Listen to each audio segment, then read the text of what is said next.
नमस्कार दोस्तों, मैं गुरुचरण शर्मा, राज्य पार्षद, बिहार माध्यमिक शिक्षक संघ प्रखंड इकाई पचरुखी।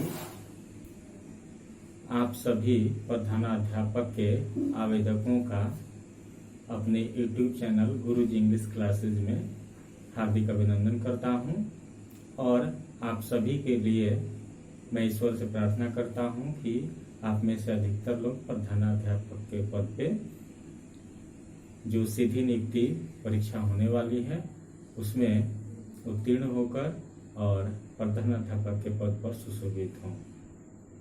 तो आइए दोस्तों, आपके सहयोग के लिए कुछ इस बहाली से संबंधित बातें इस चैनल के माध्यम से मैं आपसे करना चाहता हूं। तो ये मेरा पहला वीडियो है प्रधानाध्यापक बहाली से संबंधित, जिसमें जो अधिसूचना जारी की गई है बिहार सरकार के द्वारा, शिक्षा विभाग के द्वारा, उसके बारे में संक्षेप में आज हम लोग जानेंगे। और उसके बाद से कल से इस प्रधानाध्यापक बहाली के लिए जो 50 अंक बीएड से निर्धारित अंक हैं उससे संबंधित रोज एक शॉर्ट वीडियो में डालूंगा। यदि आपको पसंद आए तो इसको जरूर देखेंगे और उम्मीद करता हूं कि ये वीडियो आपके लिए लाभकारी सिद्ध होगा। तो आइए देखते हैं जो बहाली होने वाली है, प्रधानाध्यापक की बहाली 2022। दोस्तों, जैसा कि आप सभी जानते हैं कि नियोजित शिक्षक जो हम सभी हैं, इन्हें प्रधानाध्यापक पद के लिए पहले प्रतिबंधित था कि ये प्रधानाध्यापक नहीं बनेंगे, लेकिन बिहार सरकार ने उस नियमावली में संशोधन करते हुए नियोजित शिक्षकों को भी प्रधानाध्यापक पद के लिए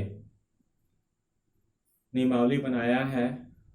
तो जो नया सेवा शर्त बना, जिसका पत्रांक है 1110 जिला परिषद के लिए और 1111 नगर परिषद, नगर पंचायत, इस सब के लिए है। तो मैं बिहार सरकार शिक्षा विभाग की अधिसूचना 1110 दिनांक 20/8/2020 के आधार पर जो प्रावधान किए गए थे प्रधानाध्यापक पद के लिए, उसका मैं थोड़ा सा उल्लेख करना चाहूंगा कि पहले सरकार के द्वारा यह अधिसूचना जारी किया गया था कि प्रधानाध्यापक के सभी पद प्रोन्नति से भरे जाएंगे,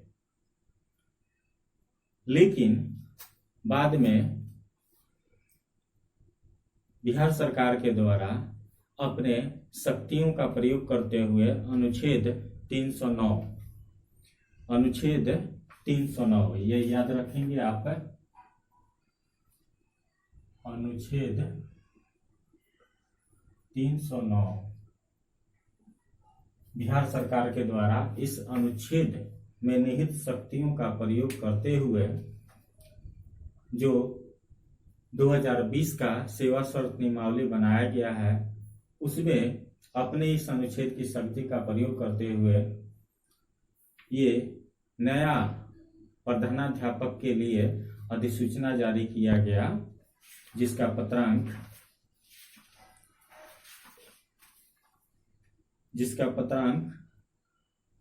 1338 दिनांक 18/8/2021 है। यह भी अधिसूचना अपर मुख्य सचिव शिक्षा विभाग के द्वारा बिहार के राज्यपाल के अधीन ये पत्र निर्गत किया गया, अधिसूचना निर्गत किया गया है। तो इसके अनुसार देखिए, कुछ बातें हैं जो समझना होगा हमें। क्या बातें हैं? तो एक तो पहली बात है कि अनुच्छेद 309 का प्रयोग करते हुए सरकार ने बिहार राज्यपाल के द्वारा राज्य के माध्यमिक विद्यालय विहीन पंचायतों में स्थापित उच्च माध्यमिक विद्यालयों में प्रधानाध्यापक पद पर नियुक्ति एवं उनके सेवा शर्त को विनिश्चित करने के लिए ये नियमावली बनाया गया, जो संशोधन करके बनाया गया है। और किसका प्रयोग करते हुए? अनुच्छेद 309 का प्रयोग करते हुए। तो पहले सरकार कही कि प्रोन्नति से भरे जाएंगे और उसके बाद अपनी शक्तियों का प्रयोग करते हुए इसे सीधी नियुक्ति पर ला दिया। अब है कि ये किन विद्यालयों के लिए ये लाया गया है। तो यहाँ पर हम उल्लेख करना चाहेंगे कि वैसे तो विद्यालय के कई प्रकार हो गए हैं, लेकिन जो मुख्य श्रेणी है कि एक है सरकारी विद्यालय। एक सरकारी विद्यालय हो गया जिसमें हाई स्कूल +2 है। दूसरा है अपग्रेडेड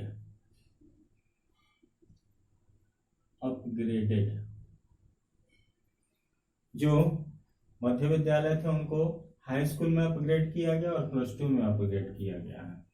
ये रमसा के अधीन राष्ट्रीय माध्यमिक शिक्षा अभियान जो पहले था अब एसएसए में कन्वर्ट हो गया है। तो रमसा के अंतर्गत अपग्रेड किया गया विद्यालयों को। और एक नया कैटेगरी अभी बनाया गया है नवसृजित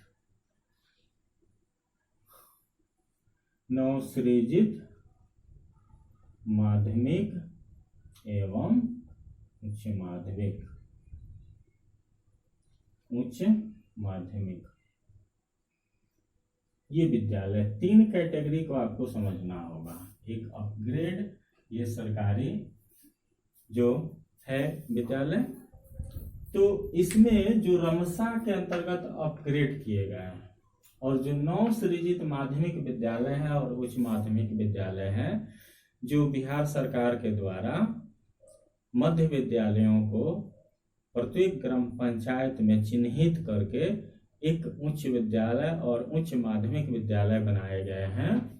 तो इस अधिसूचना के अनुसार देखिए क्या है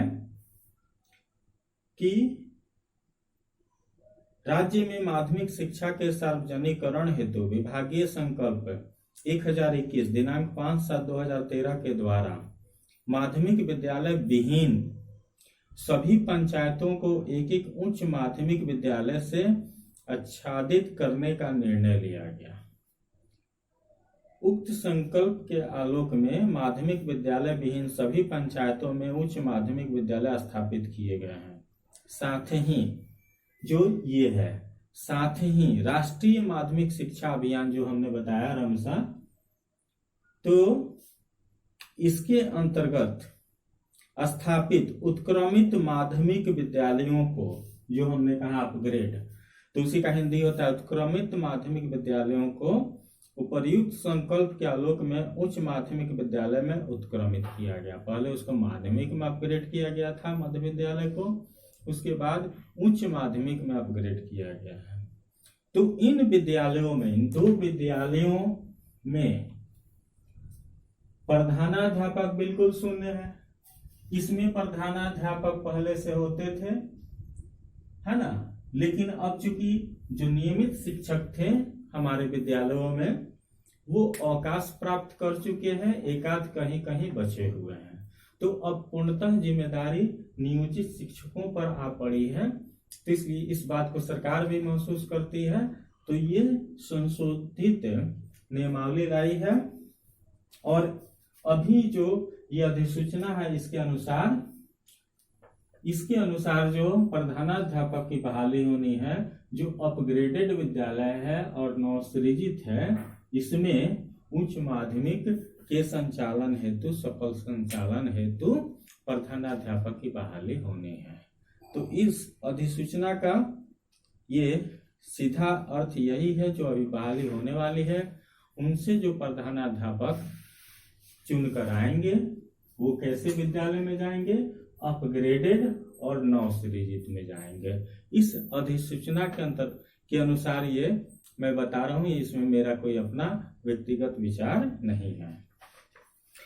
अब आइए जानते हैं कि इसमें जो है सीधे कहा गया है, पिछले जो सेवा शर्त में है 2020 के सेवा शर्त नियमावली में, उसमें था कि प्रोन्नति से भरे जाएंगे। इसमें सीधे स्पष्ट लिखा हुआ है कि प्रधानाध्यापक के सभी पद सीधी नियुक्ति से भरे जाएंगे।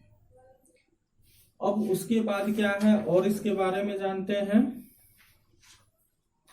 कि आपने आवेदन किया है, अब जो इसकी शर्तें हैं वो सब आप जानते हैं, जो मुख्य बातें हैं वही मैं थोड़ा सा उल्लेख कर देना चाहता हूं कि परीक्षा में, अब सीधे आ जाइए, परीक्षा में क्या है इसके अनुसार कि 150 प्रश्नों की होगी जो वस्तुनिष्ठ होंगे और बहुवैकल्पिक एमसीक्यू यानी कि मल्टीपल चॉइस क्वेश्चन होंगे, और प्रत्येक प्रश्न 1 अंक का होगा। प्रत्येक गलत उत्तर के लिए 0.25 नेगेटिव मार्किंग होगी।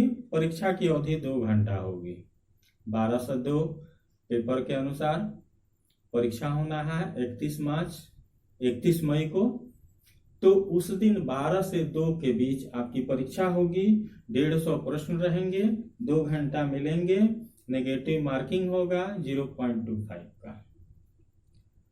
अब है कि यदि आप इसमें क्वालिफाई कर जाते हैं तो आपके प्रमाण पत्रों की जांच होगी, उसके बाद आपकी नियुक्ति होगी।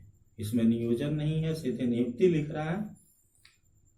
उसके बाद नियुक्ति के बाद आपका प्रोबेशन पीरियड होगा 2 साल का। उसके बाद विभागीय परीक्षा आपको देना पड़ेगा। उसके बाद आपकी सेवा संपुष्टि होगी। तो ये सभी इसमें उल्लेख है। और ये जो संपर्क आपका बनेगा प्रधानाध्यापक का, ये प्रमंडल स्तरीय होगा। छपरा, सिवान, गोपालगंज जैसे ये सारण प्रमंडल में है तो प्रमंडल स्तरीय संपर्क बनेगा। और ट्रांसफर भी होगा यदि, तो वो अंतर प्रमंडलीय होगा।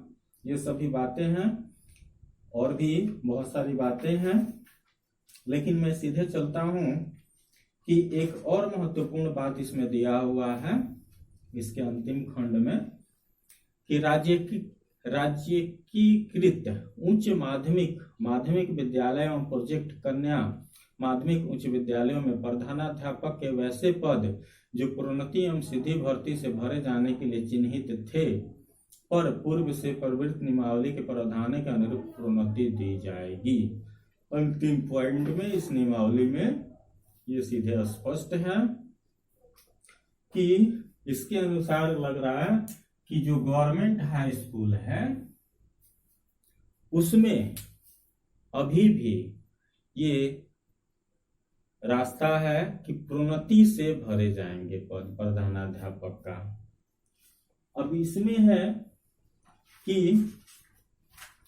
ये जो भी नियमावली है इसमें कई सारी पहेली छिपी हुई है।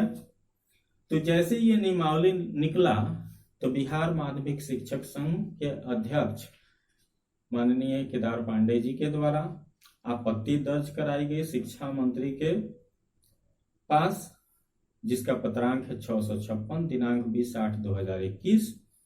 उन्होंने क्या कहा इस पत्र में उल्लेखित है कि ये जो नियमावली बनाई गई है प्रधानाध्यापक की नियुक्ति की, उसमें ये ऑब्जेक्शन दिखाया कि 1110 अधिसूचना, विभागीय अधिसूचना संख्या 1110 जो मैंने कहा, और 1111 30/8/2020 द्वारा राज्य के ग्रामीण क्षेत्र के राजकीयकृत प्रोजेक्ट कन्या एवं उत्क्रमित माध्यमिक एवं उच्च माध्यमिक विद्यालयों में शिक्षक, पुस्तकालय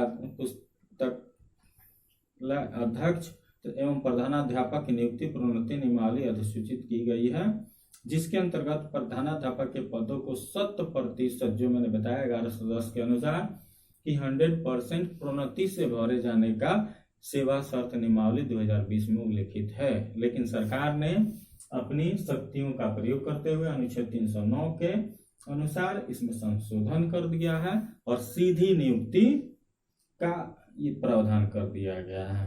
तो आपत्ति दर्ज कराई गई है अध्यक्ष महोदय के द्वारा। दूसरी आपत्ति दर्ज कराई गई थी अनुभव वाले मामले में, है ना। तो जब से सुप्रीम कोर्ट में सरकार से हम लोग की सहार गए वेतनमान का, तब से सरकार निरंकुश हो चुकी है।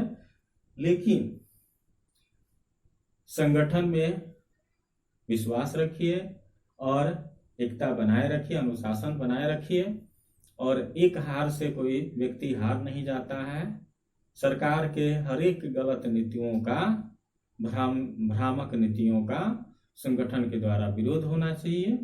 हम लोग इसके लिए तत्पर लगे रहने का प्रयास करेंगे।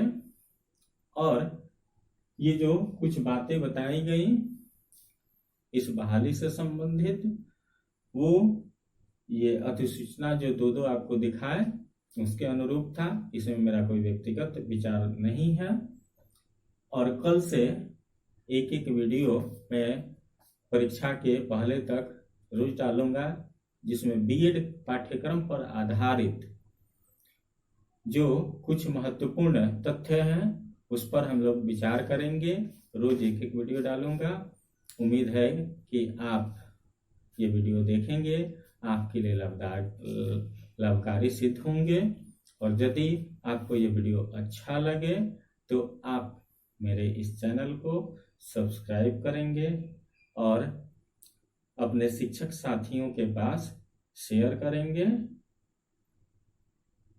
इतने ध्यान से ये वीडियो देखने के लिए आप सभी को बहुत बहुत धन्यवाद।